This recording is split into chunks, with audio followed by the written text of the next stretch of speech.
டேய் மச்சான் சொல்றா.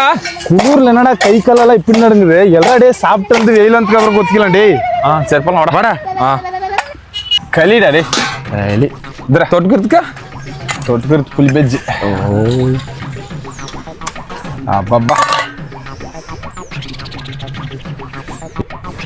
சாப்பிடுகிற பையன் நல்லா சொரணையாக்கும்.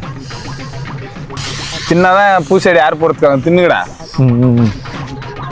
டேய் மச்சான் களி புளி பஜ்ஜினா எனக்கு உயிரா வந்து கொஞ்சம் குடுறா. ஏய் மச்சான் தேவையில்லாத பங்குக்கு வர்ற எல்லாம் வச்சுக்காத. உனக்கு போடுறது நீ தின்னு, எனக்கு போடுறது நான் தின்றான். ஒரு வாய் களி தரத்துக்கு யோகித்துல உனக்கு போடா டேய். டேய் மச்சான் இப்படி கூடிய கொண்டு பாதியில விட்டு போறியா? எந்த சேர்த்து கொத்தின்னு போ. வாடாவா.